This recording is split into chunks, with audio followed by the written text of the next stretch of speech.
terjadi.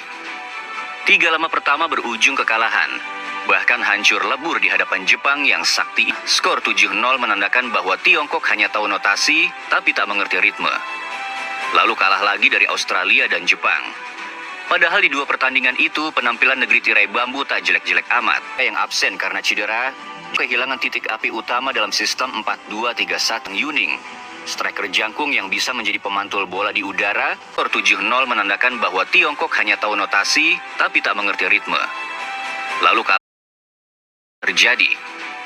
3 lama pertama berujung kekalahan, bahkan hancur lebur di hadapan Jepang yang sakti. Skor 7-0 menandakan bahwa Tiongkok hanya tahu notasi, tapi tak mengerti ritme. Lalu kalah lagi dari Australia dan Jepang. Padahal di 2 pertandingan itu, penampilan negeri tirai bambu tak jelek-jelek amat. Yang absen karena cedera, kehilangan titik api utama dalam sistem 4-2-3-1 Yuning, striker jangkung yang bisa menjadi pemantul bola di udara. Skor 7-0 menandakan bahwa Tiongkok hanya tahu notasi, tapi tak mengerti ritme. Lalu kalah terjadi. 3 lama pertama berujung kekalahan, bahkan hancur lebur di hadapan Jepang yang sakti. Skor 7-0 menandakan bahwa Tiongkok hanya tahu notasi, tapi tak mengerti ritme. Lalu kalah lagi dari Australia dan Jepang. Padahal di 2 pertandingan itu, penampilan negeri tirai bambu tak jelek-jelek amat. Yang absen karena cedera, kehilangan titik api utama dalam sistem 4-2-3-1 Yuning, striker jangkung yang bisa menjadi pemantul bola di udara. Skor 7-0 menandakan bahwa Tiongkok hanya tahu notasi, tapi tak mengerti ritme.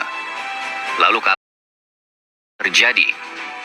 3 lama pertama berujung kekalahan, bahkan hancur lebur di hadapan Jepang yang sakti. Skor 7-0 menandakan bahwa Tiongkok hanya tahu notasi, tapi tak mengerti ritme. Lalu kalah lagi dari Australia dan Jepang.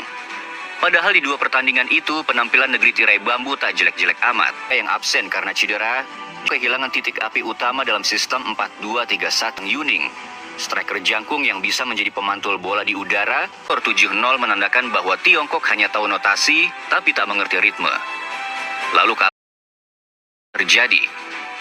3 lama pertama berujung kekalahan, bahkan hancur lebur di hadapan Jepang yang sakti. Skor 7-0 menandakan bahwa Tiongkok hanya tahu notasi, tapi tak mengerti ritme. Lalu kalah lagi dari Australia dan Jepang. Padahal di 2 pertandingan itu, penampilan negeri tirai bambu tak jelek-jelek amat. Yang absen karena cedera, kehilangan titik api utama dalam sistem 4-2-3-1 Yuning, striker jangkung yang bisa menjadi pemantul bola di udara. Skor 7-0 menandakan bahwa Tiongkok hanya tahu notasi, tapi tak mengerti ritme. Lalu kalah terjadi. 3 lama pertama berujung kekalahan,